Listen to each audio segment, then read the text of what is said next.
Je fais l'introduction à la fois au titre de la Bibliothèque nationale de France parce que le directeur du département des sciences et techniques n'est pas disponible ce soir avec Colin Maire. Donc je vous accueille au nom de la Bibliothèque nationale de France pour ce cycle de conférences. C'est la 4e de cette année, la dernière de ce cycle 2011. Je vous rappelle que ces conférences sont organisées par la Société mathématique de France et la Bibliothèque nationale de France en partenariat avec le magazine Tangente, avec France Culture et avec l'association Animat pour la venue des lycéens. Avant d'introduire le conférencier de ce soir, je vous signale qu'il y aura dans une quinzaine de jours le salon des jeux et de la culture mathématique qui se déroule chaque année depuis plus de 10 ans, d'habitude place Saint-Sulpice, et qui aura lieu cette année sur le campus Jussieu du 26 au 29 mai. Donc je vous invite à y participer. Notre conférencier ce soir est Jean-Michel Coron. Jean-Michel Coron est professeur à l'université Pierre et Marie Curie, il est membre de l'Institut universitaire de France, il a écrit de très nombreux articles et peut-être parmi les nombreuses récompenses qu'il a reçues, la plus notoire est peut-être d'avoir été invité plénier au Congrès international des mathématiciens l'été dernier à Hyderabad. Il est spécialiste de la théorie du contrôle sous ses différentes formes et c'est justement sur ce sujet qu'il va nous parler ce soir. Merci.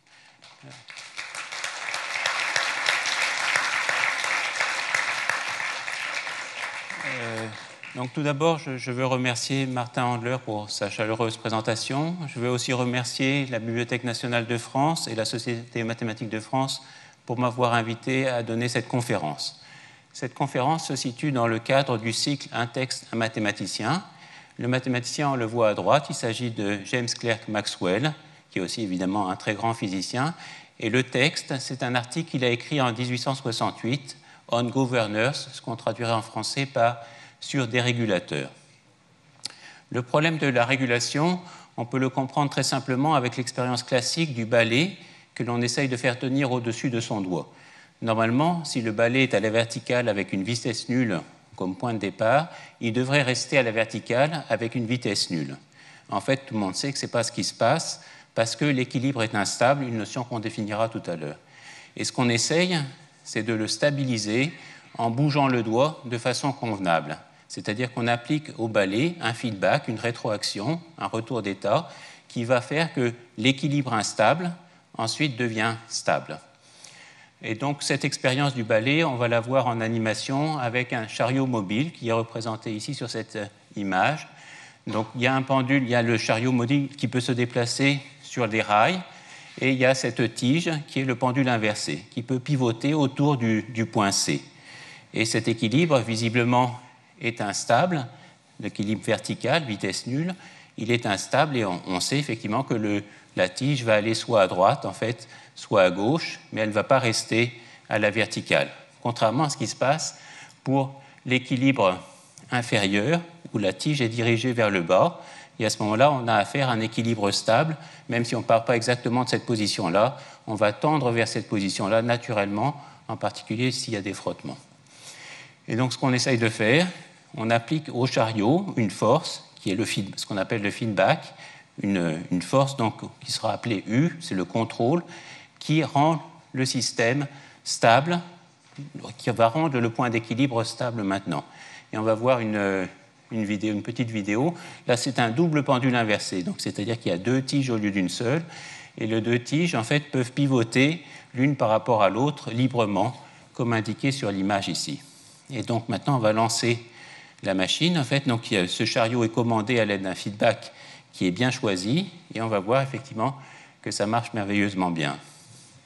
C'est quelque chose qu'en fait, un être humain n'arriverait pas à faire, et la machine, elle, y arrive. Donc, on va essayer d'expliquer un peu cette idée de régulation. D'abord, on va peut-être revenir un peu en arrière, avant les travaux de Maxwell, les travaux fondamentaux de Maxwell, et peut-être le premier exemple de régulateur fabriqué par l'homme. Bien sûr, la régulation, ça existe dans la nature. Par exemple, quand notre corps qui reste à la température de 37 degrés, c'est grâce à des systèmes de régulation. Mais le premier système de régulation inventé par l'homme, on pense que c'est celui qui porte sur la clepsydre. La clepsydre, c'est une horloge à eau. Donc on a un récipient, en fait 2 récipients, le second n'est pas représenté sur l'image. Au fond du premier récipient, il y a un trou et de l'eau s'écoule et va dans le second récipient. Et pour mesurer, donc la clepsydre, c'est une horloge à eau, pour mesurer le temps qui passe, on va tout simplement mesurer la hauteur d'eau dans le second récipient. Mais il y a une difficulté, c'est qu'au fur et à mesure que l'eau descend, le débit du récipient 1 vers le récipient 2 va diminuer. Donc la loi qui va nous donner, en fonction de la hauteur de l'eau dans le second récipient, le temps qui s'est écoulé, est une loi compliquée et il serait de loin préférable d'avoir un débit constant. Et c'est ça que va réaliser Ctesibios au IIIe siècle avant Jésus-Christ. Son dispositif comprend, lui, maintenant 3 récipients. Un premier récipient qui n'est pas représenté sur le dessin. Le second récipient qui est celui qui nous intéresse, là où il y a le régulateur de Ctesibios. Et le troisième récipient, c'est là où va terminer l'eau. Le dispositif, on le comprend assez facilement. Donc la partie qui nous intéresse, c'est le récipient 2, avec la partie rouge qui est tout simplement un flotteur. Donc quand le niveau dans le récipient 2 est assez élevé, le flotteur va monter, toucher la paroi verte et va empêcher l'eau d'aller du récipient 1 vers le récipient 2.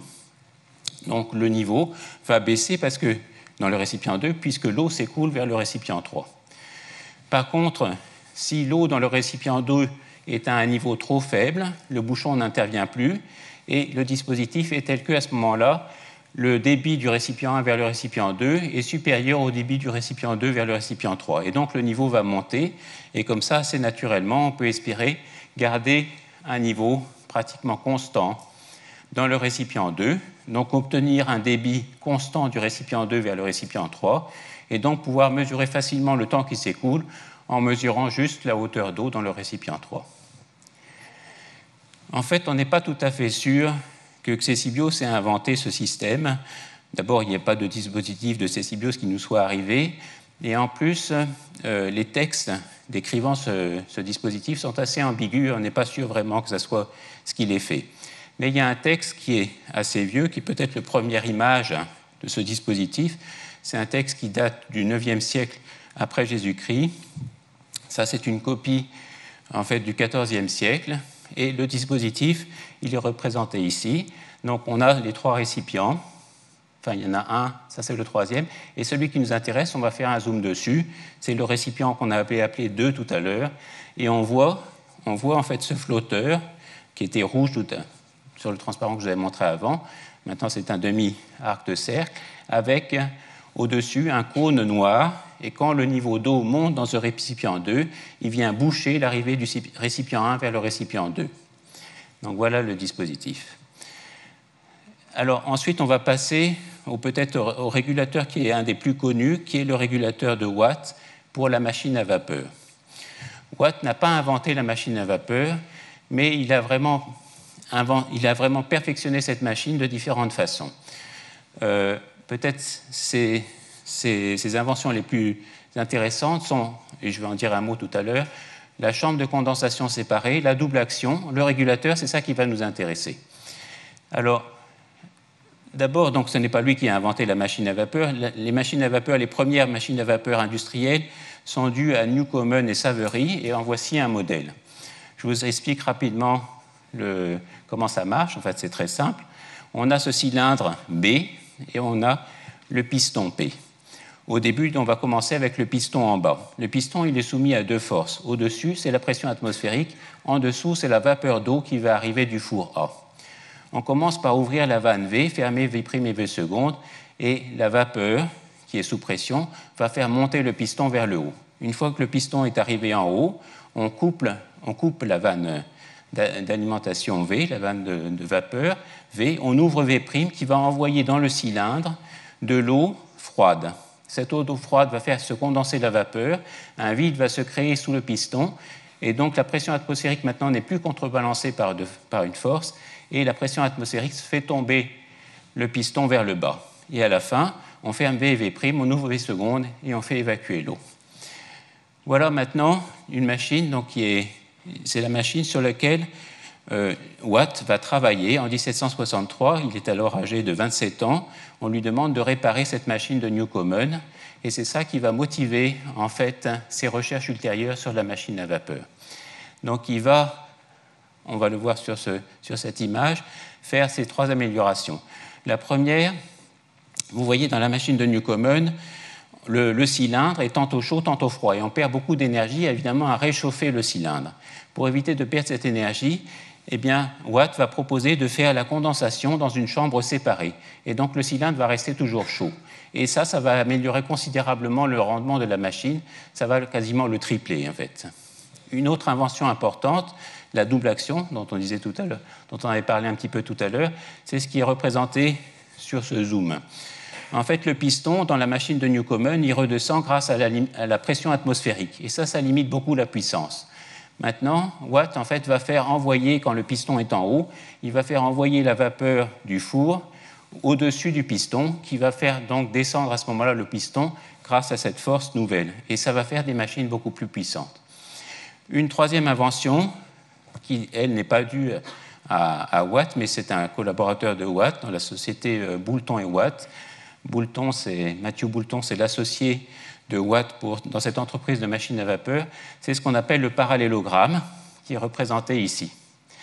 Dans la machine à vapeur, on produit un mouvement vertical du piston.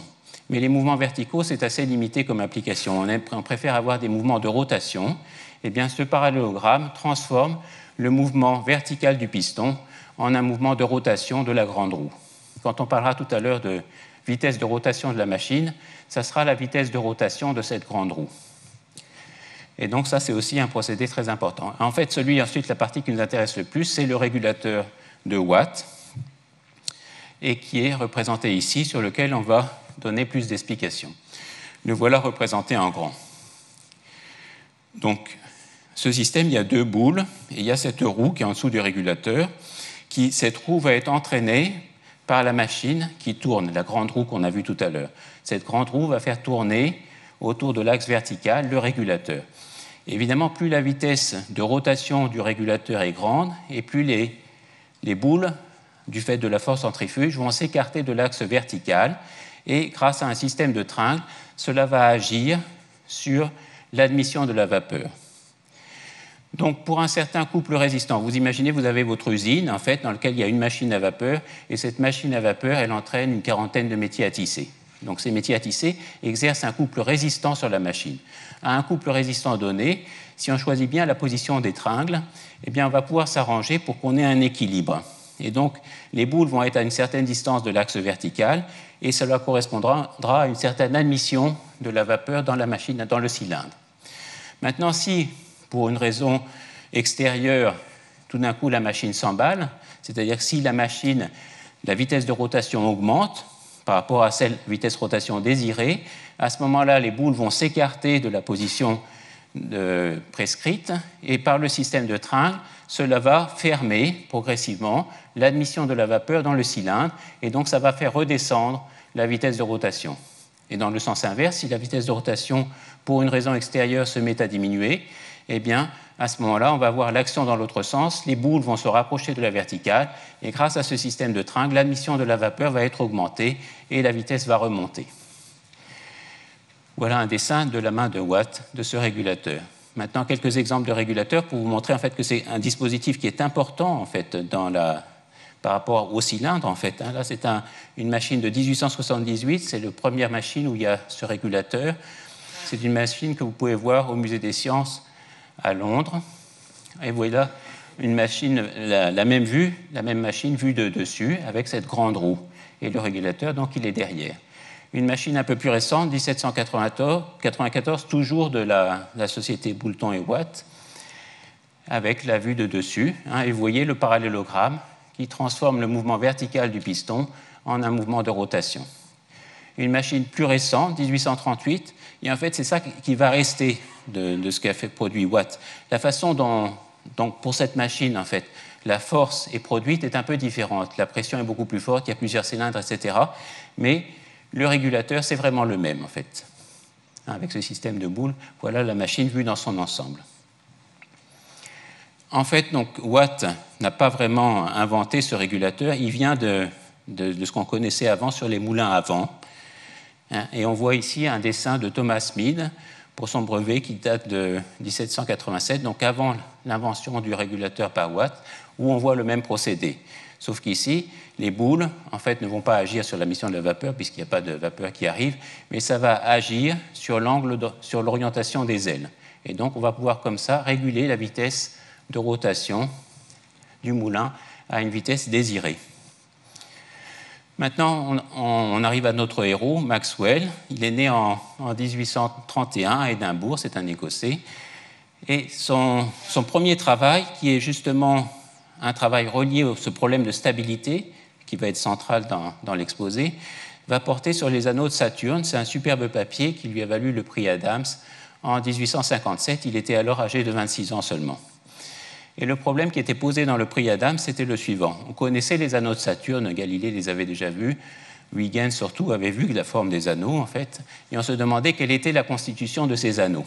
Laplace, notre compatriote, avait montré effectivement que ça ne pouvait pas être constitué d'un seul anneau rigide, tout simplement parce qu'à ce moment-là, comme pour le pendule inversé, l'équilibre n'est pas stable. Et on ne peut pas observer d'équilibre qui est instable, en fait. C'est impossible, en fait. Donc, il en déduisait, à juste titre d'ailleurs, qu'effectivement, ça ne pouvait pas être un seul anneau. Et Maxwell, dans son article de 1857, va étudier d'autres hypothèses. Il va regarder le cas où il y a plusieurs anneaux. En fait, d'ailleurs, Laplace avait proposé l'explication, avait proposé le modèle avec plusieurs anneaux, mais Maxwell va montrer que, de nouveau, ça donne un équilibre instable. Donc, ça ne peut pas être ça, la constitution des anneaux. Une autre hypothèse qu'il va regarder, c'est si les anneaux sont formés de fluides. Il va montrer encore que ce n'est pas une possibilité, puisque ça donne une configuration qui aussi est instable, exactement comme le pendule, la tige sur le chariot. Sans qu'on bouge le chariot, on ne peut pas observer ça, la tige doit tomber. Et la dernière hypothèse qu'il va regarder, c'est l'hypothèse que ces anneaux sont constitués de particules différentes, assez petites en fait, même relativement très petites par rapport à la taille de l'anneau, et qui en fait circulent de façon indépendante. Et ça va être confirmé au XXe siècle par la sonde Cassini. Et ça, c'est une vue d'artiste. La vue précédente, en fait, c'est une vue de la sonde Voyageur, en fait. Mais celle-là, c'est une vue d'artiste telle qu'on se l'imagine au vu de ce que la sonde Cassini a trouvé. Ça serait un peu la constitution de ces anneaux. Donc des particules indépendantes, il semble qu'elles soient formées essentiellement de glace. Ensuite, il s'est beaucoup intéressé à la perception des couleurs, et on lui doit la première image en couleur que vous pouvez voir au musée d'Édimbourg, à sa maison natale, en fait. Il a fait aussi des travaux fabuleux sur la théorie cinétique des gaz, et ça, je vous renvoie à l'exposé de Laure Saint-Raymond l'année dernière, qui a parlé des travaux de Boltzmann, mais Maxwell et Boltzmann ont travaillé sur cette théorie cinétique des gaz de façon indépendante. Ensuite, l'article dont on veut parler, l'article de 1868 sur des régulateurs. Ensuite, il y a évidemment ces travaux fantastiques sur l'électromagnétisme, et il meurt à Cambridge à 48 ans. Alors, pour expliquer cette notion de stabilité, maintenant on va rentrer un peu plus dans les mathématiques et on va donner la notion d'équation différentielle. D'abord, quand on a une fonction x de R dans R, elle va associer au temps t en fait un nombre réel x de t. Vous vous imaginez par exemple que vous êtes dans une voiture le long d'une route qui est droite. Eh bien, au temps t, votre voiture est à la position x de t. Et x' de t, c'est la dérivée de x par rapport au temps. Donc, c'est tout simplement la vitesse de la voiture. Maintenant, on va se donner une autre fonction, f de R dans R, et on va s'intéresser aux fonctions x de R dans R, telles que la dérivée de x au temps t soit égale à f de x de t. Vous imaginez, vous êtes le long de votre route, et à chaque endroit, au lieu de vous dire vous devez être en dessous de 90 km/h, on vous dit exactement à quelle vitesse vous devez être. Et donc, ça vous donne, à ce moment-là, un x de t qui est très contraint. Et le problème de Cauchy, celui qui va nous intéresser, on se donne une condition initiale, un temps initial t0, un x 0, et on cherche x, donc solution de l'équation différentielle, c'est-à-dire que x la dérivée de x au temps t est égale à f de x de t pour tout temps t, et la condition initiale est satisfaite, c'est-à-dire x de t0 égale x0. C'est le problème de Cauchy. Et on va regarder un peu l'existence d'abord, l'unicité, etc. Et on va donner quelques indications sur les résultats qui sont fondamentaux. Ces équations dynamiques, ça intervient dans plein de domaines de la physique, de la chimie, de la biologie, etc. Donc donnons quelques exemples. Si on prend f de x égale ax, avec a qui est un réel qui est donné, eh bien on trouve facilement que la solution c'est x de t égale x de t0, la condition initiale, x0, exponentielle a t moins t0. Si vous dérivez la fonction, il y a le a qui va sortir et vous voyez que x' de t c'est bien a de x de t. En plus, elle satisfait la condition initiale puisque exponentielle 0 c'est 1. Donc ça, c'est un exemple important. Et l'exponentielle, on la connaît bien, c'est une fonction qui tend vers plus l'infini. Exponentielle t, ça tend vers plus l'infini quand t tend vers plus l'infini. Par contre, ça tend vers 0 quand t tend vers moins l'infini. Un autre exemple qui est intéressant et sur lequel il y a beaucoup de problèmes ouverts, enfin pas sur cet exemple-là, mais sur des systèmes où il y a des phénomènes similaires qui pourraient apparaître et on ne sait pas s'ils apparaissent ou non, c'est le phénomène d'explosion en temps fini. Si on prend la fonction f de x égale x de t au carré, f de x c'est x au carré, et qu'on se donne une condition initiale au temps 0, t0 c'est 0, x au temps 0 c'est x0, x0 c'est un nombre strictement positif, on peut calculer la solution et on trouve x de t égale x0 sur 1 moins t x0. Et on voit que cette solution, eh bien, elle n'existe pas sur R tout entier. Elle va tendre vers plus l'infini lorsque t tend vers 1 sur x0 par valeur inférieure. Donc elle n'existe pas pour tout temps, il y a explosion en temps fini. Il y a beaucoup d'équations où on ne sait pas en fait s'il y a explosion ou non en temps fini. Par exemple, il y a l'exemple de Navier-Stokes où il y avait eu une conférence de Jean-Yves Chemin dans le cycle « Un texte à mathématicien » où on ne sait pas justement s'il y a explosion ou non en temps fini. Un autre exemple qui est intéressant pour d'autres applications, en fait, c'est un exemple où il n'y a pas unicité. Donc on va prendre f de x égale valeur absolue de x à la puissance 1,5, une fonction qui est tout de même continue. On va se donner comme donnée initiale au temps 0, eh bien on veut être en 0. Et bien maintenant, le problème de Cauchy va avoir une infinité de solutions. On prend n'importe quel réel a, positif ou nul, et on définit x de t de la façon suivante. Il vaut 0 pour t inférieur ou égal à a, et il vaut t moins a au carré sur 4 pour t supérieur ou égal à a. Et bien ça, vous pouvez vérifier que c'est effectivement une fonction dérivable, et que sa dérivée en tout point, eh bien elle vaut valeur absolue de x à la puissance 1,5. Et elle satisfait aussi la condition initiale. Donc une infinité de solutions, mais ça c'est dû uniquement à un problème de régularité. Si la fonction f est dérivable, et à dérivée continue, on sait qu'il y a existence et unicité de la solution, mais pas sur R tout entier, comme on l'a vu tout à l'heure, mais sur un plus grand intervalle ouvert AB. Et si par exemple B est fini, alors x de t doit converger vers plus l'infini lorsque t tend vers B par valeur inférieure. Une représentation graphique, on va prendre un petit exemple. f de x, ça va être x moins x3. On peut calculer explicitement les solutions, ou sinon, il y a des méthodes numériques, on va les rappeler tout à l'heure. On peut donner les solutions de cette équation-là. On prend une donnée initiale, c'est le point bleu. On trace la courbe x de t, qui est la solution du problème de Cauchy. Ici, le temps initial, c'est 0 et prix égal à 0. Et ça nous donne la courbe bleue qui tend vers 1 lorsque t tend vers plus l'infini. On trace comme ça un nombre important de solutions. Voilà un paquet de solutions. Et on voit qu'il y a des solutions bien particulières. C'est des solutions qui sont constantes. Vous voyez, par exemple, si vous partez de 1, eh bien, vous allez rester toujours en 1. Si vous partez de 0, vous allez toujours rester en 0. C'est la même chose pour moins 1. C'est les points, ce qu'on appelle les points d'équilibre du système. Ce sont les points où le f s'annule. En ces points-là, si on part en ces points-là, on doit y rester. Mais c'est exactement aussi pour le pendule inversé. Si on part à la verticale avec une vitesse nulle, on devrait y rester. Mathématiquement, on doit y rester, mais il y a le problème de l'équilibre. Vous voyez, par exemple, 0, il est instable. Pourquoi ? Parce que si vous partez d'un point qui peut être très très proche de 0, mais strictement positif, alors vous allez vous éloigner de 0 et vous allez tendre vers 1.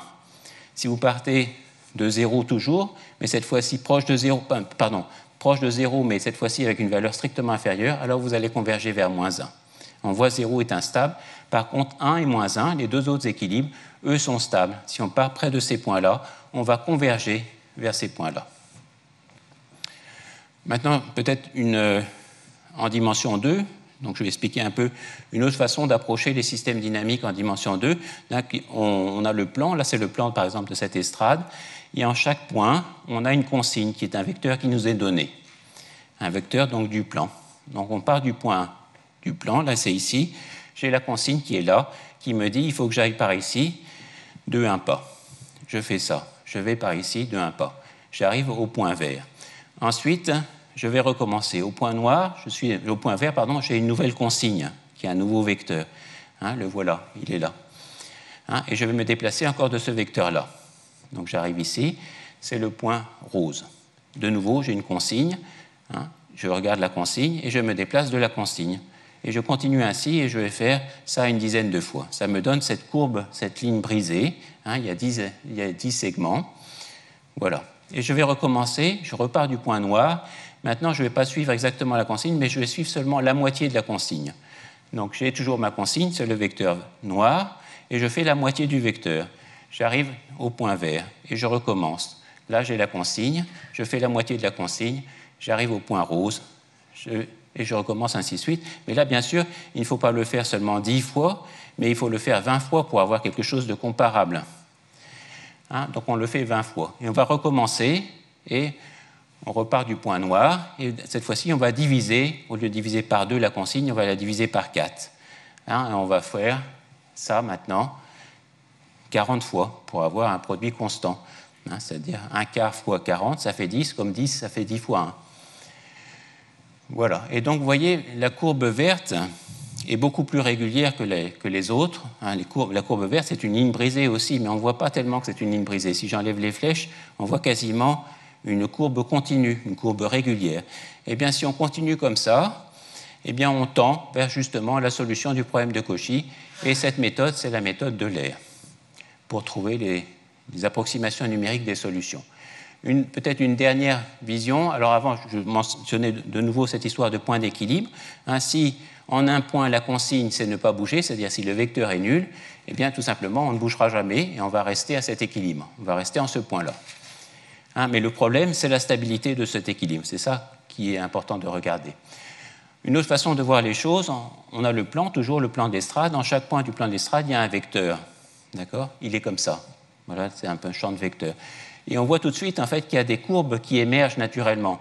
Ce sont des courbes qui vont être tangentes en tout point au champ de vecteurs. Vous voyez, par exemple, j'en ai dessiné quelques-unes. Par exemple, si vous regardez la courbe verte, eh bien, en chacun des points de la courbe verte, l'espace tangent est collinéaire au champ de vecteurs.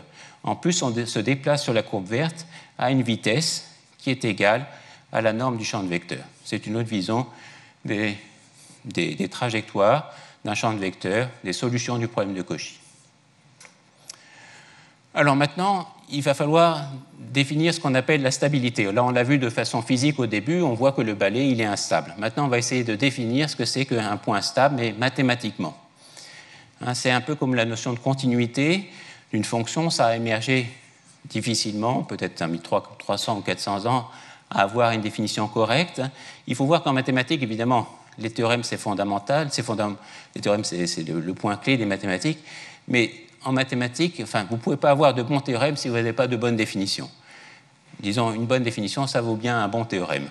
Et la définition de la stabilité, c'est Lyapunov qui va la donner, mais il y a eu plein de travaux antérieurs, en fait. Hein. On peut citer Lagrange, Laplace et Dirichlet en particulier. Il y en a plein d'autres. Et il va la donner de façon mathématique rigoureuse, et on va pouvoir l'utiliser ainsi. Vous voyez, d'ailleurs, c'est sa thèse de 1892, c'est postérieur en fait à l'article de Maxwell qui est 1868, parce que pour Maxwell, la notion de stabilité est intuitive, il ne va pas donner de définition précise, pour lui la situation est claire. Mais c'est mieux d'avoir tout de même effectivement une définition correcte, une définition mathématique sur laquelle on va pouvoir s'appuyer et démontrer des théorèmes. Donc, d'abord, le point d'équilibre, c'est le point où le champ s'annule. Vous partez dans ce point-là, le problème de Cauchy, à ce moment-là, c'est vous restez en ce point-là, la solution. Donc la stabilité d'abord. On a ce point d'équilibre, c'est le point bleu. Eh bien, on dit que le point est stable pour le système dynamique si, étant donné une boule centrée en ce point, c'est la boule rouge, on peut trouver une boule plus petite, c'est la boule bleue, telle que si le point initial est dans la boule bleue, c'est le point vert, alors vous allez, le long de la trajectoire, quand vous allez suivre votre quand vous allez regarder la solution du problème de Cauchy, mais toujours dans les temps positifs. Pour la stabilité, on s'intéresse toujours au futur. Eh bien, on reste toujours dans la boule rouge. Ça, c'est un point stable. Et le point est instable s'il n'est pas stable. Mais ça ne suffit pas. Il faut ajouter la notion d'attracteur. La notion d'attracteur, c'est si vous partez assez près de ce point d'équilibre, donc il existe une boule, la boule bleue ici, telle que si vous partez dans la boule bleue, eh bien, vous allez tendre, votre trajectoire va tendre vers le point d'équilibre bleu. Donc ça vous donne quelque chose comme ça. Alors, un point qui peut paraître un peu bizarre, c'est que attracteur, ça semble plus fort que stable, mais il n'en est rien. En fait, attracteur n'implique pas stable. Bon, c'est clair que stable n'implique pas attracteur, il suffit de prendre le champ nul, il est stable, les points d'équilibre sont stables, mais ils ne sont pas attracteurs puisque vous ne bougez pas, en fait. Mais attracteur n'implique pas stable, parce qu'on a par exemple ce petit dessin que je vais représenter. D'abord, on va supposer que le système dynamique est sur le cercle, en fait. Donc on a ici tracé la trajectoire sur le cercle, et vous voyez que le point bleu, c'est un point qui est attracteur. En fait, vous tendez toujours vers le point bleu. Soit vous partez vers le point bleu et vous y restez. Si vous ne partez pas vers le point bleu, vous allez tendre vers le point bleu. Maintenant, ce point bleu, en fait, il n'est pas stable. Pourquoi ? Parce que si je considère cette boule rouge, normalement, je devrais avoir, si le point était stable, une autre boule, la boule verte, telle que si je pars dans la boule verte, eh bien, ma solution doit toujours rester dans la boule rouge. Mais il n'en est rien. Si je prends ce point noir, eh bien, il va, vous voyez sa trajectoire, en fait, elle continue. Ensuite, ce point, sa trajectoire va tendre vers le point bleu, mais à un certain moment, vous allez quitter le rouge. Vous allez quitter la boule rouge. Et donc, le point n'est pas stable. Bon, vous pourriez dire ça, c'est un dessin sur S1. Nous, on veut un champ dans R2, mais vous pouvez faire des champs dans R2 explicites qui ont le même comportement. Là, je vous ai désigné les trajectoires pour un champ dans R2 bien choisi. Eh bien, le point bleu, c'est un point qui est attracteur. En fait, toutes les trajectoires vont vers le point bleu, sauf celle qui part du point rouge. Mais par contre, le point bleu n'est pas stable. Et la bonne notion, c'est les deux à la fois. Un point sera dit asymptotiquement stable si et seulement si, en fait, il est à la fois stable et attracteur. Et pourquoi c'est important ? En fait, c'est pas vraiment... Si on se regarde juste la définition, on ne comprend pas pourquoi c'est ça la bonne notion. D'abord, quand on fait l'expérience du balai, eh bien, on voit très bien que le balai continue à bouger, en fait. Vous n'allez pas, de toute façon, tendre vers la verticale avec une vitesse nulle. Mais quand on a un point qui est asymptotiquement stable, c'est aussi un résultat dû à Lyapunov, eh bien, on a de la robustesse. Si le champ est perturbé, certes, vous n'allez pas tendre vers le point d'équilibre, mais vous allez aller très près du point d'équilibre. Et ce qui se passe pour le balai qu'on l'on tient au-dessus du doigt, eh bien, effectivement, si on part dans une position qui est assez loin de la verticale, on va bouger et on va se retrouver avec le balai presque à la verticale. On ne va pas tendre vers le point d'équilibre, mais on va s'en approcher et y rester près de ce point d'équilibre. Quelques dessins de trajectoire. Donc, il y a d'abord le nœud, x'1 égale moins x1, x'2 égale moins 2x2. Donc, on peut calculer explicitement les solutions. Ça fait x1 égale a exponentielle moins t, x2 égale b exponentielle moins 2t. Et on voit que toutes les trajectoires tendent vers 0. Et le x2 diminue plus rapidement que le x1, comme représenté sur la figure. Le cas du col, x'1 égale x1, x'2 égale moins x2. Donc, de nouveau, on peut calculer les trajectoires. Et là, on voit qu'on n'a pas un point qui est asymptotiquement stable. En fait, la plupart des trajectoires vont aller à l'infini. Les seules trajectoires qui ne vont pas à l'infini, ce sont les trajectoires sur l'axe x2. Et maintenant, ce qu'on appelle le foyer, où les trajectoires tournent autour du point et convergent vers le point. Maintenant, on revient au régulateur de Watt. En fait, pour dire la vérité, pour une raison que je vais expliquer tout à l'heure, qui est assez intéressante, Maxwell ne va pas étudier le régulateur de Watt. Il va étudier des régulateurs qui sont beaucoup plus obscurs, beaucoup moins connus. Au moment où Maxwell écrit son papier, il y avait à peu près 75 000 régulateurs de Watt qui étaient en fonctionnement en Angleterre. En fait. Mais ce n'est pas celui-là qu'il va étudier, et j'expliquerai un peu pourquoi, mais nous, on va le faire, on va faire ce qu'il a fait dans ce cadre-là. Donc, on est obligé maintenant de rentrer dans la mécanique et donner les équations de la dynamique du régulateur. Donc, on introduit quelques notations. L, c'est la longueur de la barre qui joint le sommet du régulateur au centre de la boule. Phi, c'est l'angle de rotation du régulateur autour de la verticale. Et θ, c'est l'angle de la barre qui soutient les boules par rapport à la verticale. Et ce qui nous intéresse, je le rappelle, c'est cette vitesse de rotation, phi'. Ce qui nous intéresse, on voudrait avoir phi' égale oméga. Oméga, c'est notre consigne pour la vitesse de rotation du régulateur. La vitesse de rotation du régulateur, comme on l'a dit, en fait, elle est proportionnelle à la vitesse de la machine. Donc, on va essayer tout simplement d'avoir la bonne vitesse de rotation pour le régulateur. Alors, on introduit ensuite x1 égale θ. x2, ça va être θ', donc la dérivée de θ par rapport au temps. Et x3, la quantité qui nous intéresse, en fait, ça va être la dérivée de phi par rapport au temps, c'est-à-dire justement cette vitesse angulaire. Donc la première équation, c'est juste une banalité, c'est dit θ' égale θ'. La seconde équation, c'est là où on rentre la mécanique. C'est F égale m gamma. C'est l'équation de Newton. Si vous écrivez l'équation de Newton, vous trouvez ça. Il faut préciser quelques constantes. C'est en fait, plutôt G d'abord, c'est la gravitation universelle, c'est 9,81 à peu près mètres par seconde au carré ici. Et C, c'est un terme de frottement qui va s'avérer crucial en fait. C'est quelque chose, c'est un frottement qui s'oppose au mouvement vertical des boules. Ça ne s'oppose pas du tout au mouvement de rotation. Ce régulateur ne fait pas de perte de puissance à la machine. Le C, c'est juste s'opposer au mouvement vertical des boules. Alors maintenant l'équation 3, et c'est là où rentre le U, le feedback dont on parlait tout à l'heure, le mouvement du doigt. C'est là, donc il y a deux termes. Il y a gamma R qui est le couple résistant, qui nous est imposé. Il nous est imposé par les métiers à tisser, qui s'oppose au mouvement de la machine à vapeur. Il est fixé, lui. Et par contre, ce qu'on va pouvoir choisir, c'est-à-dire le U, eh bien, c'est ce terme gamma 0 moins K, facteur de 1 moins cosinus x1. 1 moins cosinus x1, c'est juste la position verticale du manchon rouge de tout à l'heure. En fait, on va fixer les tringles avec ce manchon rouge. D'accord ? C'est ce manchon rouge qui, en bougeant, va changer l'admission de la vapeur. Donc, c'est le feedback qui se trouve à ce niveau-là. C'est gamma 0 et K. Alors, on cherche, comme on l'a dit, dès que vous avez un système dynamique, le premier point à regarder, ce sont les points d'équilibre. Ce sont les points où x'1, x'2, x'3 s'annulent. Ça nous donne donc, on va appeler x1 bar, x2 bar, x3 bar, les points d'équilibre correspondants. D'abord, comme x'1 c'est x2, on va avoir x2 bar égale 0. Maintenant, si on regarde la deuxième équation du transparent précédent, on trouve la deuxième équation de 1. Une expression relativement compliquée, mais qu'on peut simplifier facilement en divisant par sinus x1 bar, qui visiblement n'est pas égal à 0, parce que les boules ne peuvent pas se toucher. Et on trouve donc à ce moment-là cosinus x1 bar égale g sur L x3 bar au carré.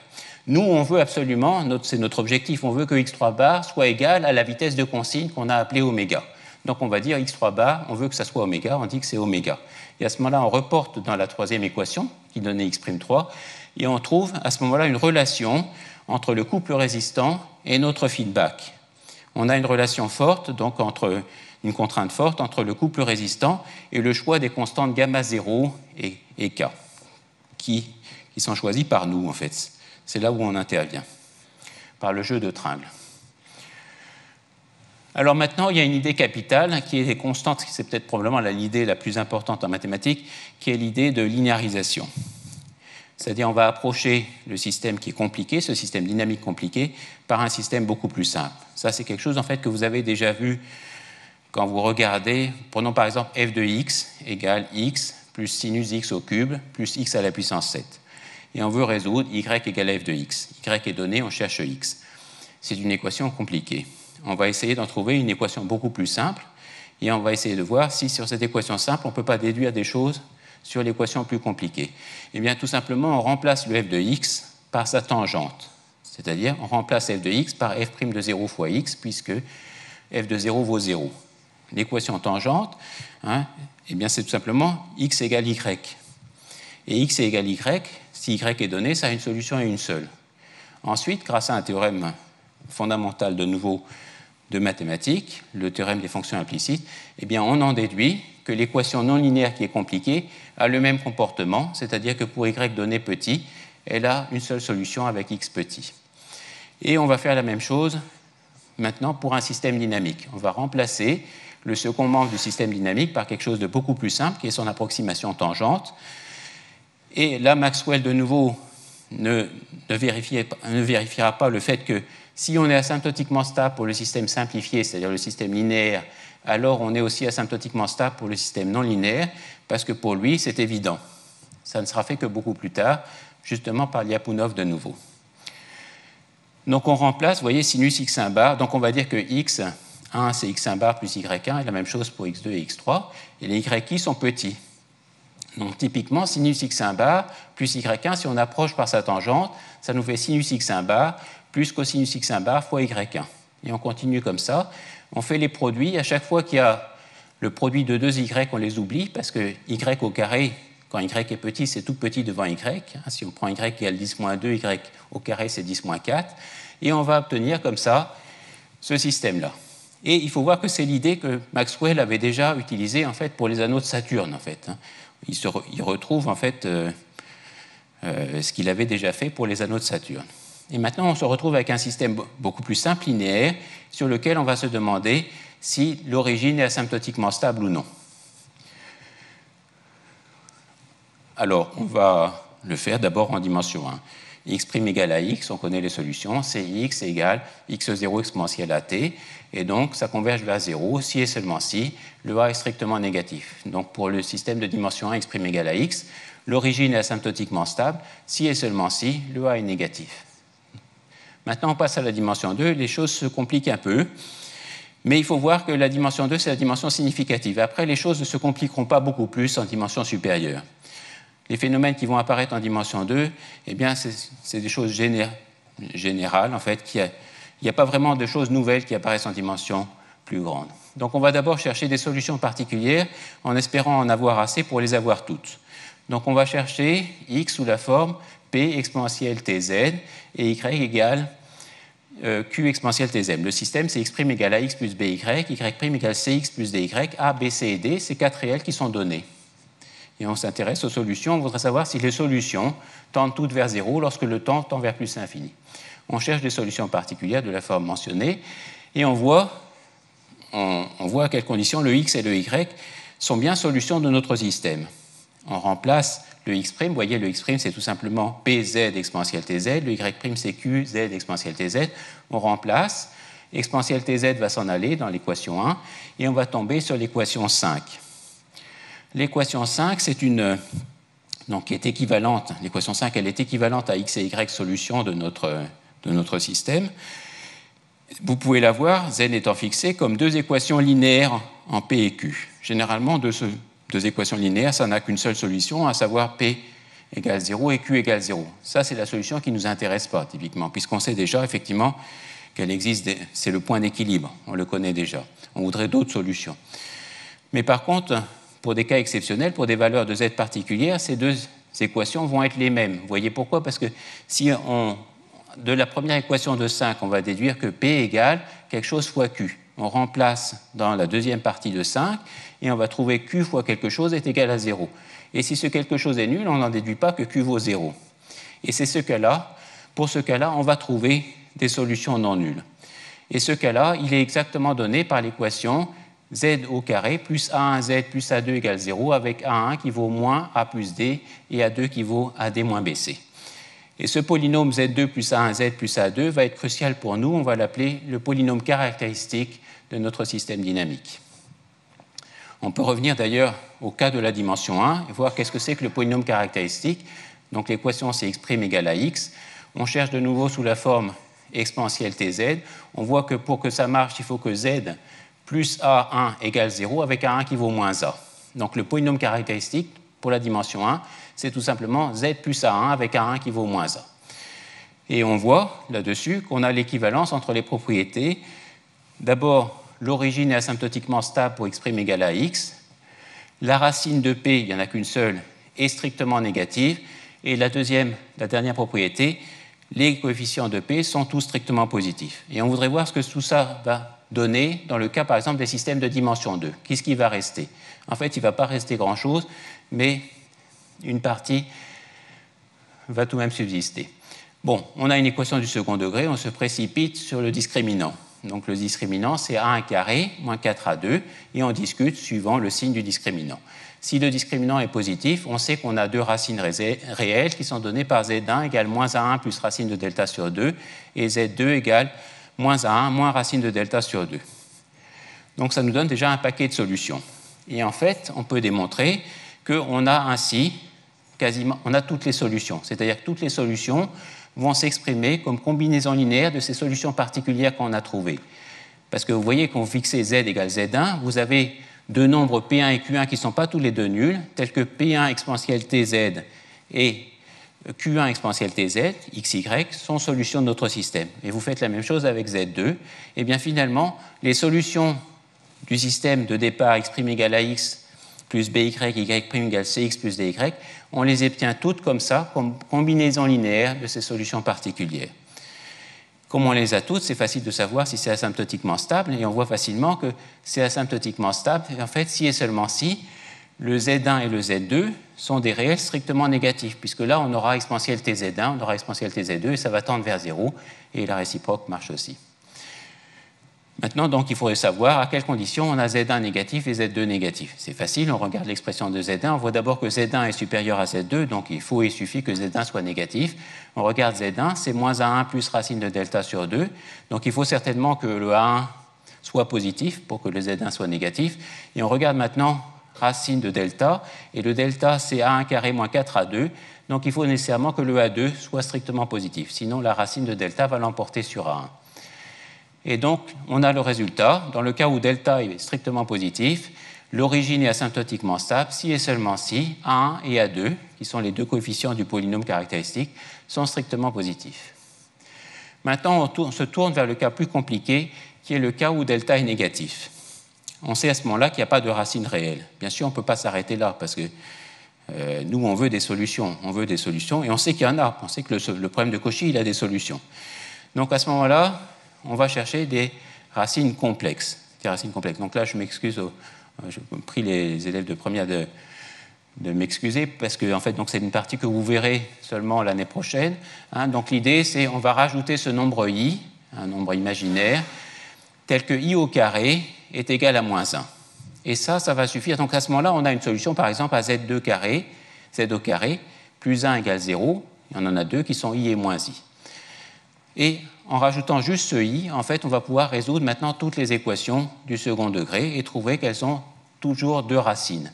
Et ces deux racines, elles sont marquées ici, c'est z1 égale moins a plus i racine de delta sur 2, racine de moins delta sur 2, le delta, je rappelle qu'il est négatif, et la seconde, z2 égale moins a1 plus moins racine de moins delta sur 2, i racine de moins delta sur 2. Donc ça, c'est des racines complexes. Mais en fait, nous, on vit dans le monde réel. Nous, ce qui nous intéresse, c'est les solutions réelles, en fait. Le x et le y, ce sont des solutions réelles. Mais à partir de ces solutions donc, imaginaires, ces nombres complexes qui sont sous la forme alpha plus i bêta, alpha, c'est ce qu'on appelle la partie réelle du nombre complexe, et bêta, sa partie imaginaire, eh bien, on peut fabriquer des solutions réelles. Et elles sont données par 4 et 5. C'est-à-dire qu'elles se comportent. Donc, on a dit que Z1, c'était alpha plus I bêta, avec alpha, c'est moins A1 sur 2, et bêta, c'est racine de moins delta sur 2. Même chose pour Z2. Eh bien, ces racines, on les voit qui sont marquées dans 4 et 5. C'est tout simplement des cosinus, des sommes de cosinus et sinus, fois exponentielle alpha t. Même chose pour Y. Et ainsi, on a toutes les solutions de nouveau. Donc, pour que ces solutions tendent vers 0, il suffit que alpha soit strictement négatif. Et donc, la conclusion, c'est que quand delta est négatif, le alpha, je rappelle que c'est moins A1 sur 2, eh bien, la condition nécessaire et suffisante pour avoir un point asymptotiquement stable, c'est que A1 soit positif. On a l'impression qu'on a perdu la condition A2 positif, mais ce n'est pas vrai, parce que le fait que delta soit positif, delta, je rappelle que c'est A1 carré moins 4A2, le fait que delta soit positif vous implique déjà que A2 est positif. Donc, de nouveau, les conditions, c'est A1 et A2 positifs. On fait maintenant le cas delta égale à 0. Là, je donne tout de suite le résultat, c'est l'équation 3. En fait, on voit que la solution x et y, c'est en fait, au pire, en fait, une fonction affine en t fois exponentielle, de nouveau, alpha moins A1 t sur 2. Même chose pour y. Donc, pour que ça tende vers 0, de nouveau, c'est A1 positif. Et comme le A1 carré moins 4A2 est égal à 0, on obtient que le A2 aussi est positif. Donc, si on récapitule, on a le résultat suivant. L'origine est asymptotiquement stable pour le système linéaire x' égale à x plus by, et y' égale cx plus dy. Si et seulement si, d'abord, les racines du polynôme caractéristique sont toutes à partie réelle strictement négatives, et aussi, si et seulement si, les coefficients A1 et A2 sont strictement positifs. C'est ça la condition pour les systèmes de dimension 2. Donc, un petit exemple justement assez instructif. Dans le cas de z au carré égale moins 1, on voit que c'est x' égale x' égale x et y' égale moins y. Le polynôme caractéristique, c'est z au carré moins 1. Donc, il y a deux racines qui sont 1 et moins 1. Et vous voyez, il y en a une qui est positive, une qui est négative. On pourrait se dire, bon, on a tout de même la moitié de bonne. Hein, celle qui est moins 1, elle est bonne, elle est négative. On pourrait se dire à ce moment-là, bon, on a une chance sur 2 que les choses se passent bien, c'est-à-dire qu'on converge vers 0. Et en fait, ce n'est pas du tout vrai.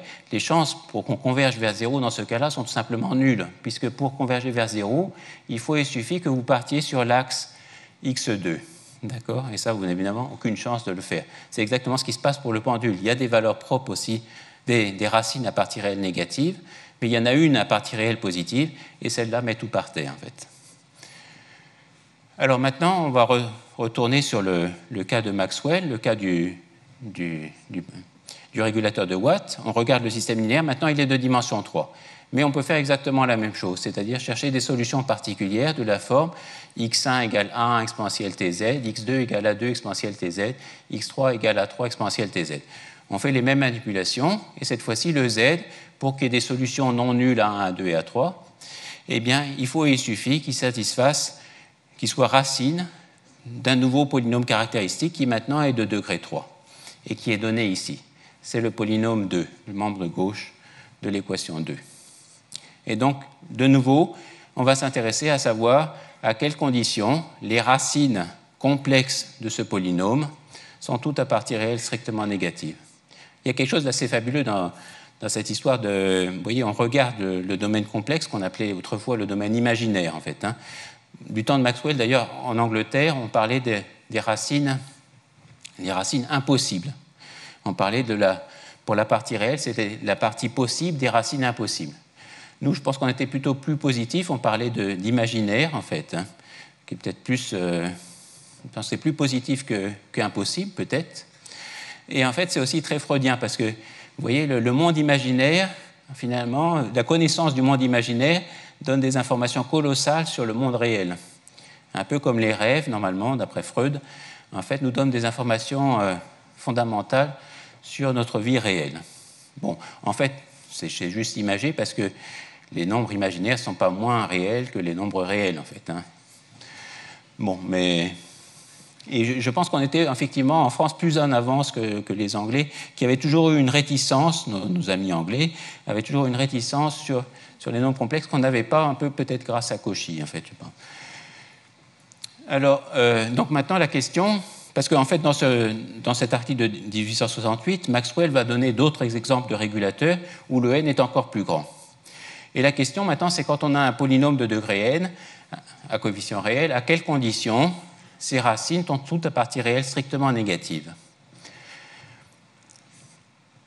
Alors, si on récapitule, hein, c'est ce que disait Raymond Barre, en fait, pour faire un bon enseignement, enfin, il faut pas hésiter à se répéter.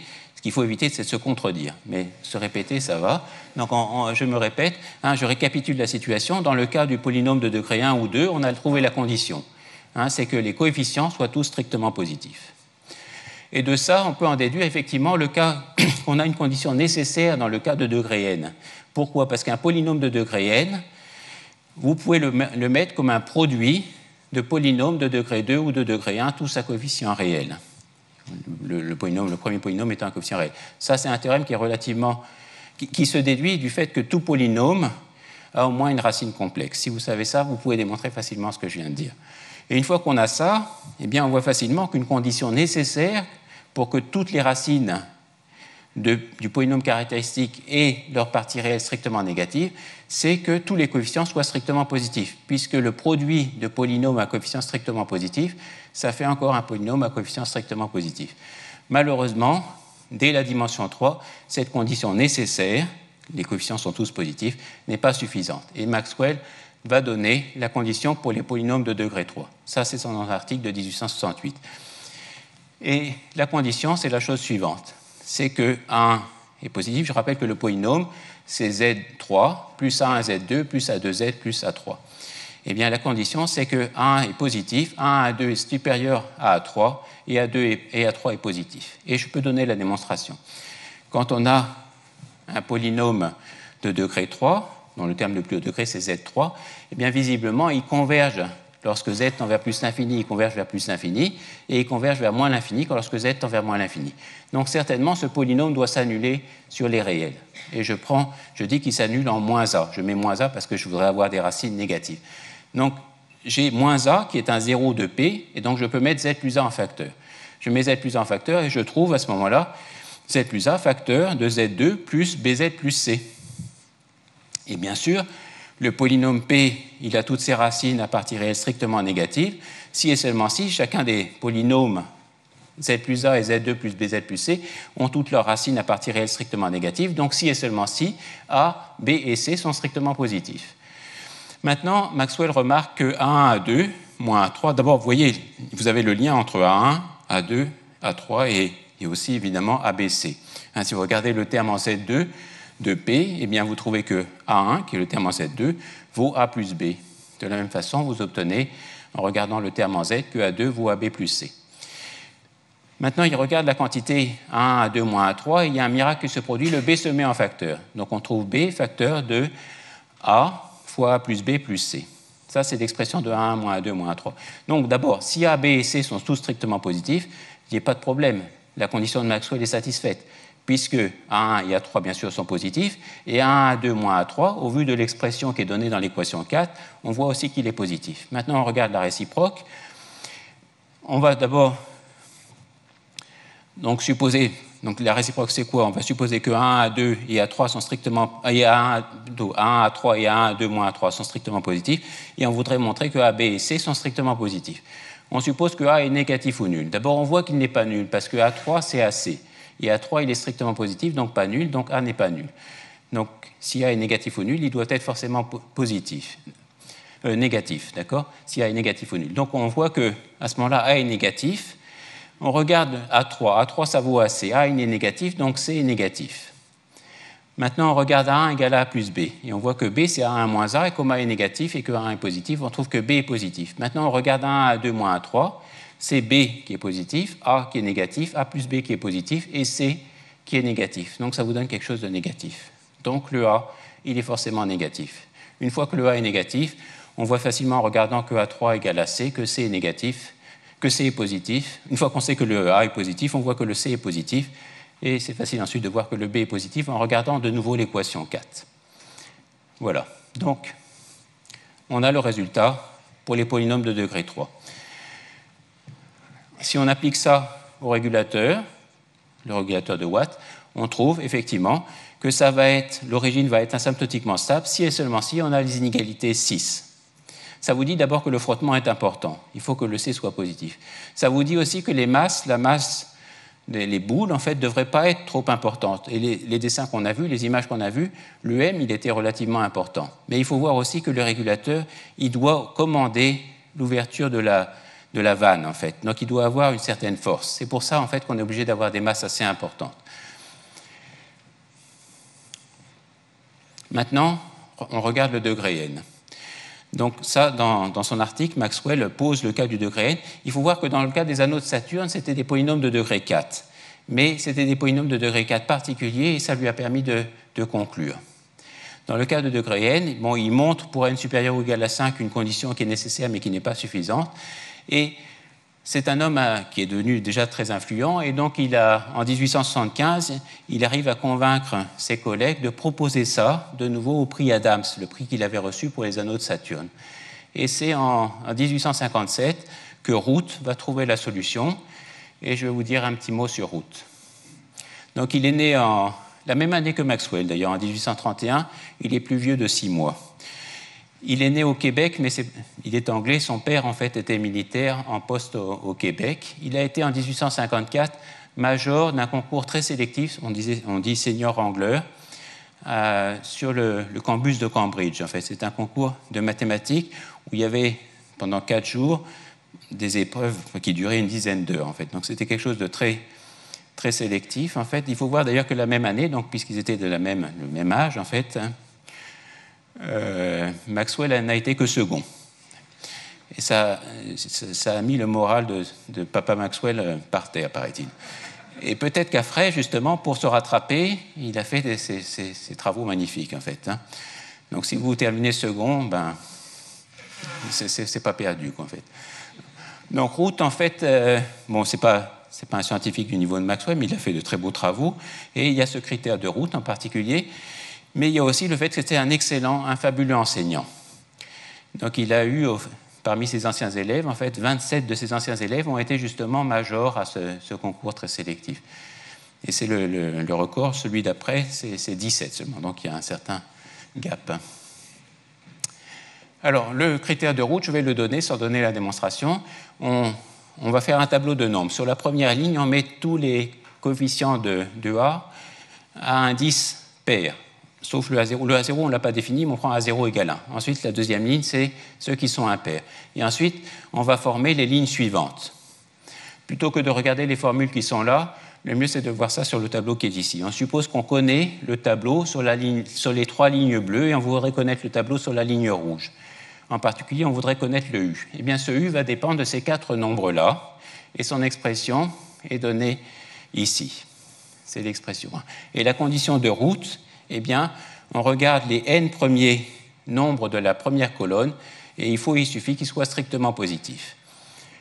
Je donne quelques exemples. Le polynôme de degré 4, eh bien, la condition de Root, c'est la condition 1. Vous voyez, c'est une condition simple, il n'y a pas de racine, c'est purement algébrique, en fait. On fait des produits, des sommes, et on regarde si c'est positif. Et c'est la même chose, par exemple, pour le degré 5. Alors qu'on sait que pour le degré 5, donc ça donne la condition 1 et 2, c'est ça la condition de Root. Et pour le degré 5, on sait qu'on ne peut pas résoudre l'équation par radicaux. On sait qu'on ne peut pas exprimer les solutions à l'aide de racines, éventuellement cinquième, d'expressions algébriques en fonction des coefficients. Mais pourtant, la condition de savoir si on a des parties réelles strictement négatives pour les racines, eh bien, c'est quelque chose de purement algébrique. Alors, je voudrais expliquer maintenant pourquoi Watt n'a pas voulu étudier le régulateur de... Maxwell n'a pas voulu étudier le régulateur de Watt. Pour lui, ça n'était pas vraiment un bon régulateur, et je vais expliquer maintenant pourquoi. Mais en fait, il faut voir, il disait que ce n'est pas un bon régulateur, mais c'était celui qui était utilisé, en fait. Et ceux qui va regarder dans son article, eh bien, en fait, d'abord, il y en a qui sont plus ou moins imaginaires, et ceux qu'il a étudiés, par exemple, celui de Jenkins, celui qui regarde en premier, il n'y a qu'un seul exemplaire, et on ne sait plus trop où il est, d'ailleurs, en fait. Il paraît qu'il est à Cambridge, on m'a dit qu'il était d'abord au musée Cavendish, j'ai été au musée Cavendish, je ne l'ai pas trouvé, on m'a dit qu'il était au musée Whipple, toujours à Cambridge, je ne l'ai pas trouvé non plus. Donc en fait, c'est un truc qui a plus ou moins disparu. Mais il a une propriété remarquable, ce régulateur, et je vais expliquer qu'effectivement, le régulateur de Watt ne l'a pas, cette propriété. Vous voyez, notre feedback, il dépendait de deux constantes, gamma 0 et K. C'est nous qui les avons choisis. Mais on les a choisis de façon en fonction du gamma R, du couple résistant. C'est la relation qui est marquée en 1. Donc si le couple résistant est donné, on a ce jeu de tringles, de sorte que l'équilibre, c'est la bonne vitesse de rotation. Maintenant, pour une raison extérieure, vous voyez, vous êtes dans votre usine, il y a 40 métiers à tisser qui tournent, et tout d'un coup, on va en mettre un 41e en route, et donc à ce moment-là, le couple résistant va augmenter de 1/40e, grosso modo. D'accord ? Et donc, à ce moment-là, qu'est-ce qui se passe si on utilise l'ancien régulateur? On ne voudrait pas changer de régulateur. Donc, on va continuer à travailler avec le gamma 0 et K. Mais à ce moment-là, la vitesse d'équilibre, on peut de nouveau la recalculer, et on voit que ce n'est pas oméga. Ce n'est pas la vitesse que l'on désire, en fait.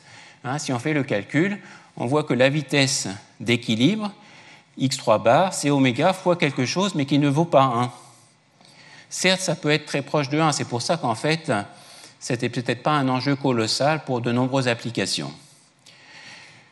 Mais c'était tout de même assez perturbant. Et de nombreux scientifiques, en fait, il faut voir qu'au XIXe siècle, pour beaucoup de gens, la pierre philosophale, c'était essayer de trouver un régulateur qui n'ait pas ce problème-là. C'est-à-dire, quel que soit le couple résistant, il vous fait converger vers la bonne vitesse de rotation, la vitesse oméga, celle qui est désirée. Et vous voyez, par exemple Foucault, qui est un compatriote qui a eu des résultats fantastiques en physique, c'est lui qui a, grâce à son pendule que vous pouvez voir au musée des Arts et Métiers, met en évidence la rotation de la Terre. Il a aussi calculé la vitesse de propagation de la lumière dans différents milieux, il a inventé le gyroscope, c'est un scientifique fabuleux. Eh bien, sur la fin de sa vie, en fait, il s'est intéressé essentiellement à ce problème de trouver ce régulateur qui n'a pas cette erreur, ce qu'on appelle cette erreur statique. C'est-à-dire qu'on veut que, quel que soit le couple résistant, on obtienne à l'équilibre la bonne vitesse de rotation. Et donc là, vous voyez, en fait, une des planches de ses travaux, il s'est passionné pour cette histoire de régulateur. Il a proposé, en fait, de nombreux régulateurs. Là, vous en voyez peut-être une trentaine, mais il y en a plein d'autres, en fait. Et beaucoup de gens ont travaillé sur ce problème-là. Et je vais présenter une des solutions qui a été proposée, sans donner les équations, faute de temps, qui est ce qu'on appelle le pendule isochrone. On va considérer, vous voyez, dans le cas du pendule de Watt, les boules se déplacent sur un cercle. D'accord ? Maintenant, on va imposer, pas un procédé qu'on ne va pas expliquer, mais on va essayer d'imposer que les courbes, au lieu de se les boules, au lieu de se déplacer sur un cercle, vont se déplacer sur un autre profil, qui est noté H de S.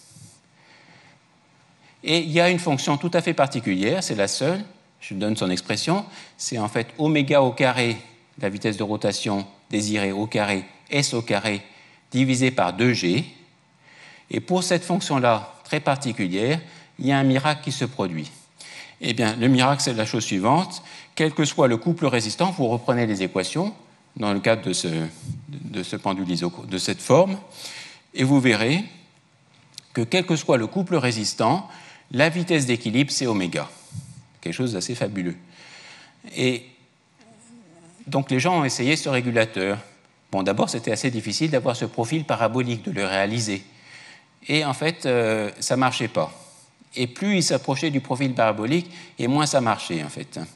Et les gens ne comprenaient pas trop pourquoi. Mais ça peut être compris, et ça a été compris, en fait, par Wijneštracký en quelques années après l'article de Maxwell, mais ça peut déjà être compris en regardant l'article de Maxwell, c'est-à-dire qu'on peut faire la même opération, calculer le linéarisé, calculer le polynôme caractéristique, et on verra à ce moment-là que l'équilibre, certes, il est toujours bon, hein, c'est-à-dire qu'il a toujours le bon X3 bar. Bien sûr, le X1 bar, ce n'est pas le même.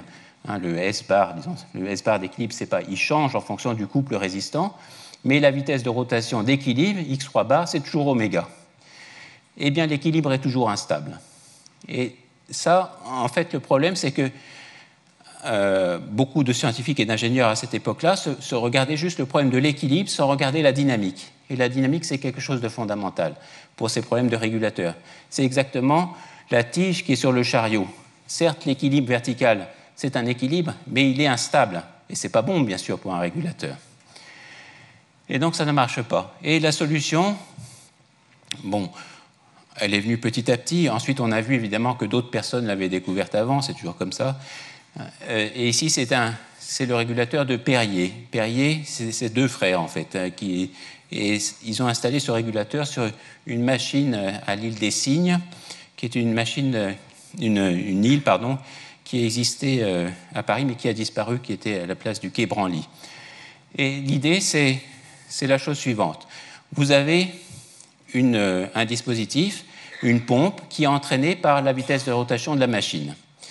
Et cette pompe va amener de l'eau dans le récipient noté 16, et l'eau qui arrive, et la voilà qui arrive par là. D'accord ? Maintenant, ici, vous avez un petit robinet, un système de siphon, qui fait, vous ouvrez le robinet, et il y a de l'eau qui s'écoule par là.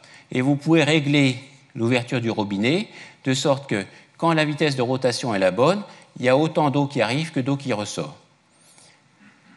Et ensuite, vous avez ce système, un peu comme le flotteur du début de l'exposé, ce flotteur qui va pouvoir bouger, et quand il bouge, il va agir de nouveau sur la vanne d'admission de la vapeur. Et là, vous avez un terme intégral, c'est-à-dire que vous intégrez la différence entre la vitesse de rotation de la machine et la vitesse désirée, ce qu'il n'y a pas chez le régulateur de Watt. Et ici, donc, grâce à ça, vous évitez l'erreur statique. L'équilibre, ça sera toujours à la bonne vitesse de rotation. Voilà une expérience, on va retourner sur le chariot mobile avec son double pendule inversé, et on va bouger, on va mettre une pente, c'est ça qui va être l'erreur statique, enfin qui va être la modification du couple résistant. On va bouger le banc, le lever verticalement sur la droite, en fait. Et grâce au terme intégral, en fait, ça ne va pas trop avoir d'influence, et le chariot va rester pratiquement au milieu des deux bandes rouges, qui est la position d'équilibre désirée.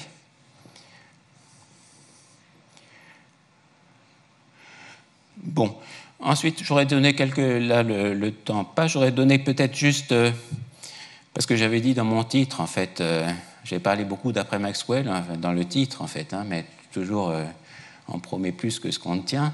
En fait, là, c'est juste sur un transparent, je vais donner quelques idées de ce qui a été fait après Maxwell. Enfin, on a déjà vu, Lyapunov, c'est après Maxwell. On peut se demander, vous voyez, bien sûr, les parties réelles négatives, à ce moment-là, les trajectoires tendent vers zéro, mais si elles sont très peu négatives, ce n'est pas très bon.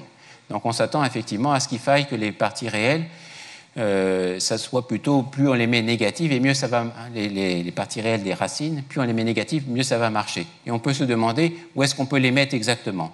C'est ce qu'on appelle le placement de pôle. Où est-ce qu'on peut mettre ces racines, en fait, en fonction du feedback, en fonction du K0, du gamma 0 et du K, et éventuellement du C, parce qu'on pouvait agir aussi sur le frottement. Donc ça a été résolu dans le XXe siècle. Il y a un autre point qui est important, sur lequel je n'ai pas assez insisté, faute de temps, c'est que dans la pratique, on ne mesure qu'une partie de l'état. Donc le retour d'état, la commande que l'on choisit, ne peut a priori ne dépendre que de ce qui est mesuré. Et ça, souvent, c'est très insuffisant. Et il y a une autre technique, qui est la technique de l'observateur, c'est à partir des composantes qui sont mesurées sur l'état, on peut essayer de retrouver tout l'état. D'accord ? C'est exactement comme, on a parlé beaucoup du prix Adams, en fait, et Adams, c'est lui qui avait trouvé, en même temps que Le Verrier, Neptune, en fait. Neptune, à partir des autres planètes, il y avait le mouvement d'Uranus qui ne pouvait pas être expliqué avec les planètes qui étaient connues, et il a supposé qu'il y avait une autre planète, donc que l'état, disons, d'une certaine façon, est de dimension plus grande que ce que... on connaissait 16 planètes, il faut en rajouter une, et on va essayer, en connaissant le mouvement des autres planètes, de trouver le mouvement de la planète inconnue. Eh bien ça, c'est quelque chose qui est très utilisé aussi en théorie du contrôle. À partir de certaines variables mesurées, on va essayer de retrouver les autres. Donc ça, c'est très important. Il y a aussi la prise en compte des non-linéarités. Vous voyez, là, les non-linéarités, ça a été juste considéré comme des petites perturbations. Mais il y a des cas où, en fait, quand on veut faire du global, il faut les prendre en compte. Et aussi, il y a des cas où, en fait, elles aident ces non-linéarités. Et j'aurais aussi parlé un peu de mon domaine qui est le cas des systèmes modélisés par des équations aux dérivées partielles où il y a eu beaucoup d'avancées.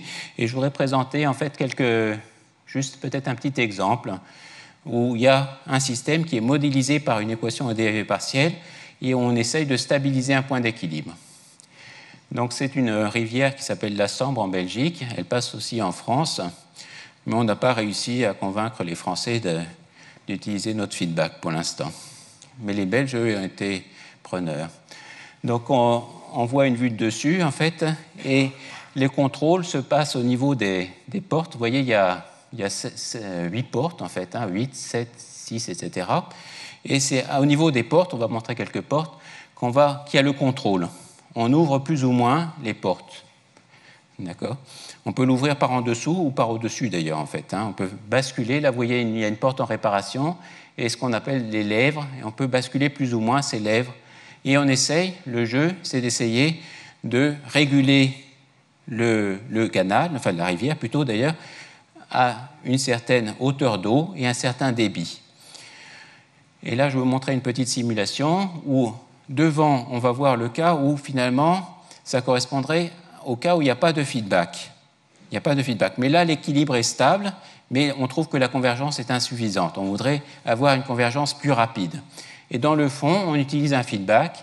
On va bouger les portes en fonction de ce qu'on voit, et on va essayer d'avoir une convergence vers l'équilibre qui est plus rapide que dans le cas de la boucle ouverte. La boucle ouverte donc, est devant, et la boucle fermée est derrière. Et voilà. Donc la boucle fermée, vous voyez, assure une convergence plus rapide. Maintenant, je voudrais présenter une expérience qu'on peut faire à la maison et qui marche, en fait. Ça, c'est assez rare pour une expérience. Donc, le matériel est limité. On a une scie sauteuse, un étau, 2 tiges de mécano, une petite et une grande, un tuyau en plastique, des vis et des écrous. Donc, voilà le dispositif. La machine est coincée comme ça dans l'étau. Et on va faire un zoom peut-être sur l'articulation entre les deux tiges. La petite tige, elle remplace la scie, la lame de scie, et la grande tige est reliée à la petite tige grâce à cette vis. Les trois écrous sont serrés fortement les uns contre les autres, mais les deux tiges, elles, ne sont pas serrées l'une contre l'autre. Donc elles peuvent bouger, la grande tige peut bouger librement par rapport à la petite tige. Donc c'est exactement le pendule en fait. C'est de nouveau le pendule, c'est de nouveau le balai. On va d'abord essayer de voir si on ne peut pas arriver, en partant d'une certaine position bien choisie, à s'arranger pour que la grande barre, la grande tige ne tombe pas. Et bien sûr, on n'y arrive pas en fait. On fait un premier essai. Le second, on réussit un peu mieux, ça met un peu plus de temps à tomber, mais ça tombe tout de même. Et maintenant, donc on met ce tuyau en plastique, de sorte que la grande tige passe à travers le tuyau en plastique. On met la machine en route. Donc la grande tige, la grande tige de mécano va osciller en fait dans le tube en plastique. Pour l'instant, il n'y a rien de miraculeux, il y a le tube en plastique, donc certainement ça empêche de toute façon, ça empêche la grande tige de tomber en fait. Mais ensuite, on va supprimer, on va enlever le tuyau, d'accord ? Et on s'attendrait à ce que ça se casse la figure en fait. Eh bien non. On enlève le tuyau, donc vous voyez la machine, on la voit qu'elle s'est en route, et en fait, l'équilibre est devenu stable. Juste avec des oscillations sans mesure. Vous voyez, là, il n'y a pas de mesure, il n'y a aucune mesure. Alors que dans l'expérience du chariot de la Villette, en fait, il y avait des mesures. Je peux les donner maintenant. On mesure la position du chariot et l'angle de la première barre par rapport à la verticale. On ne mesure rien, d'ailleurs, sur la seconde barre, donc c'est déjà un exploit, en fait. Et ici, là, c'est encore mieux, on ne mesure rien du tout. On ne mesure rien du tout et on arrive à stabiliser grâce à des feedbacks, à des commandes qui sont juste périodiques, ne dépendant pas du X, ne dépendant pas de l'état du système. Bon, d'un point de vue mathématique, en fait, sur ce petit exemple, il y a encore beaucoup de choses à faire. En fait, ce n'est pas très bien compris, en fait. On sait le résoudre un peu, on a des idées quand il y a un peu de frottement, ce qui est le cas, évidemment, il y a un peu de frottement, mais si on veut s'affranchir du frottement, on pense aussi que c'est stable, sans être asymptotiquement stable, mais on n'arrive pas à le démontrer, ça nécessite des méthodes évidemment beaucoup plus sophistiquées. Dans le cas où, quand vous linéarisez, vous obtenez un équilibre qui est juste stable, d'accord, c'est difficile à imaginer ce qui va se passer pour le système non linéaire. Parce que par exemple, si vous faites x' égale x au cube, d'accord, eh bien, quand vous faites le linéarisé, c'est x' égale 0, et x' égale 0, les points sont stables, mais x' égale x au cube, les points ne sont pas stables, puisque ça va s'en aller à l'infini. Donc, c'est des cas où c'est difficile de savoir, à partir du linéarisé, qu'est-ce qui va se passer pour le système non linéaire. Et ça, c'est l'objet de recherches très intensives, encore maintenant, en fait. Voilà, je crois que je vais vous remercier beaucoup pour votre attention et m'arrêter là.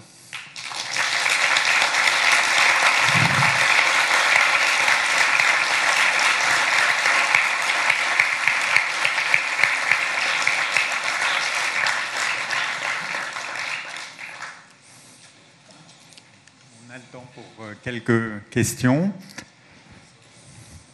La parole est à la salle. Il y a une question là. Pour l'expérience, là, oui. Il y a des paramètres. Micro.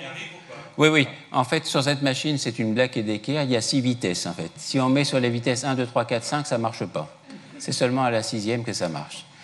Et je dois dire en fait que c'est une expérience relativement dangereuse parce que la première fois que je l'ai faite, en fait, c'était moi qui tenais l'engin, donc c'était pas la jeune fille. En fait, les écrous se sont dévissés en fait. J'en avais mis que 2, les écrous se sont dévissés et la grande barre est partie en fait. Assez loin d'ailleurs, c'est assez dangereux en fait. Mais on a des idées sur la condition, sur la fréquence. En fait, il y a le problème de l'amplitude effectivement et aussi de la fréquence. Et on a des conditions suffisantes, des conditions nécessaires pour que ça marche, mais le cas optimal n'est pas bien compris, en fait. Et en fait, ça marche aussi quand on met une deuxième tige, et là, on est complètement dans le flou, en fait. On sait que ça marche physiquement, en fait.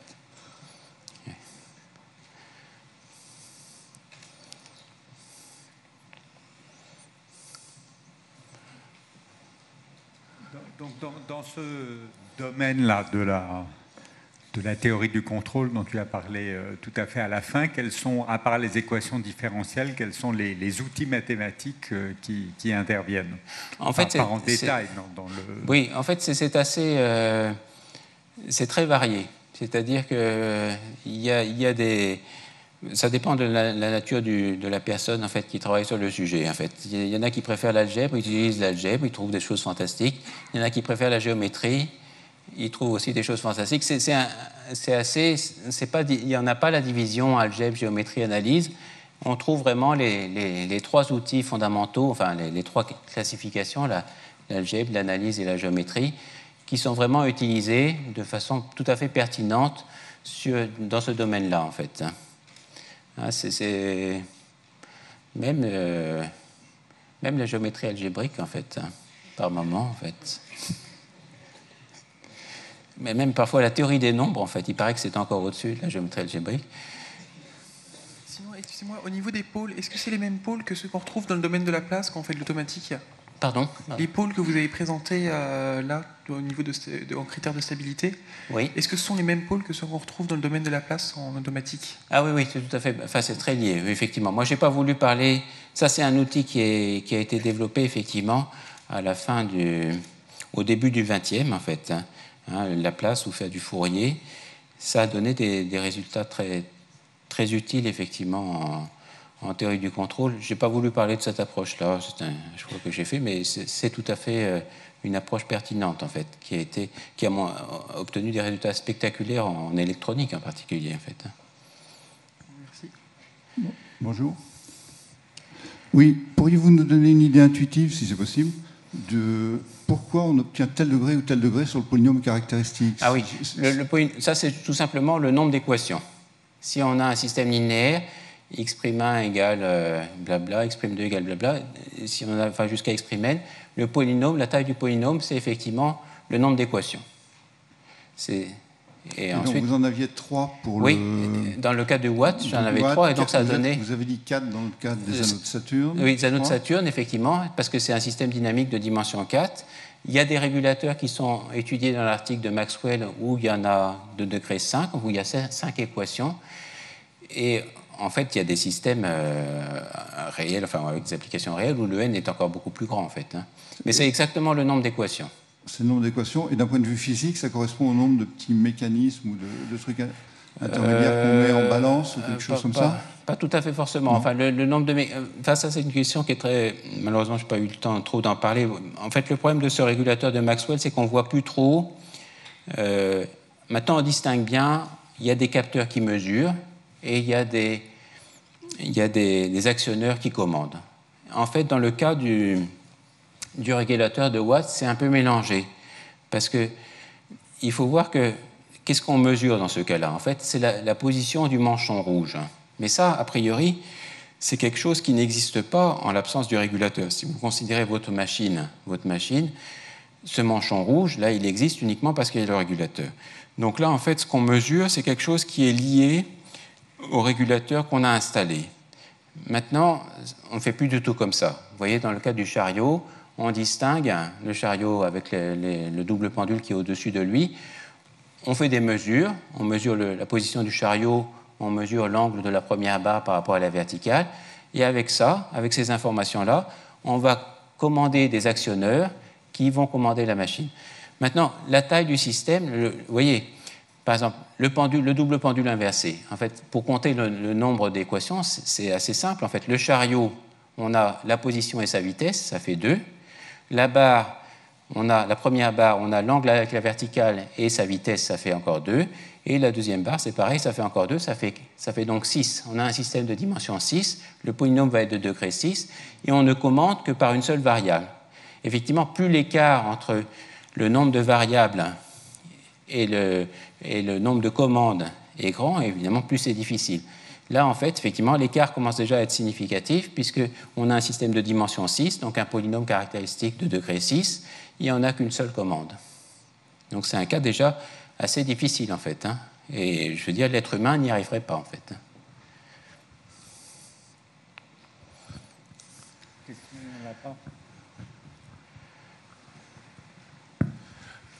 Dans le cas de la vidéo que vous avez présentée du pendule sur le chariot, Oui. j'ai pas très bien compris. Est-ce que le contrôle est de nature purement physique comme dans les systèmes précédents, Non. ou il y a des calculs, Non, un non, calculateur non, à l'extérieur? Non, non, tout à fait. C'est une très bonne question. Effectivement, là, il y a des calculs à l'extérieur. En fait, il y a des calculs à l'extérieur qui sont faits uniquement en fonction des mesures, qui sont effectivement la position du chariot et l'angle de la première barre par rapport à la verticale. En fonction de ces mesures, on va actionner la force, on va actionner le chariot.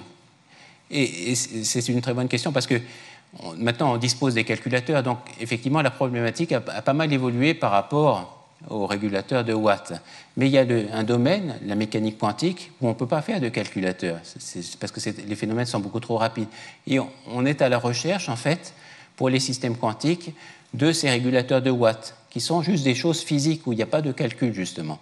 Et l'analogue du régulateur de Watt pour l'oscillateur quantique, par exemple, ça n'est pas connu et c'est quelque chose sur lequel on travaille beaucoup, en fait. Hein, les choses ont beaucoup évolué par rapport au régulateur de Watt. Maintenant, effectivement, on fait beaucoup de calcul, en fait. C'est du calcul. Il n'y a pas trop de systèmes physiques, il y a moins de systèmes physiques, en fait. Que là, il fallait vraiment inventer l'idée de ce système qui rend effectivement les choses un peu... C'est peut-être plus difficile à expliquer que si j'avais fait un système x' égale f de x et de x' égale f de x et de u, mais j'ai préféré présenter un système historique, en fait, qui a vraiment motivé les recherches ultérieures, en fait.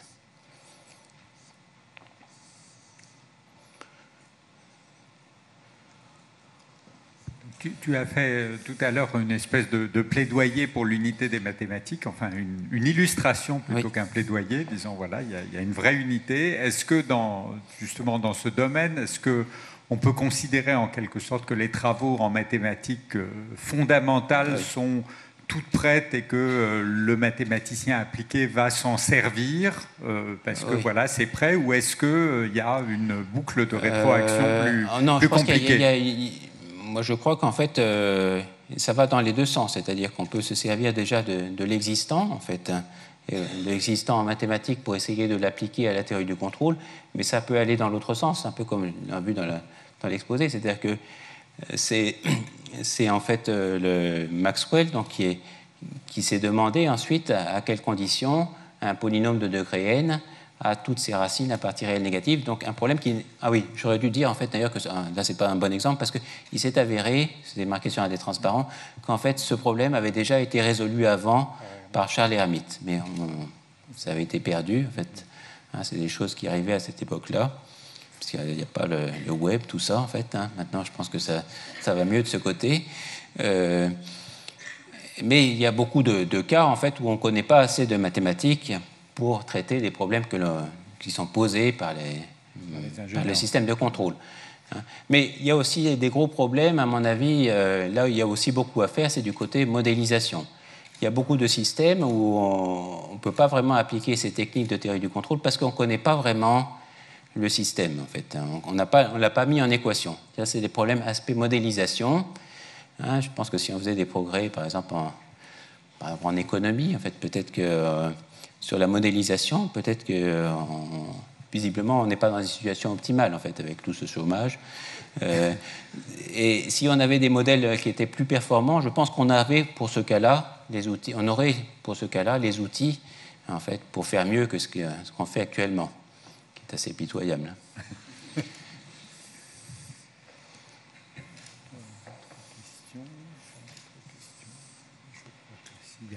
Pas d'autres questions, on va peut-être remercier de nouveau l'orateur pour son très bel exposé.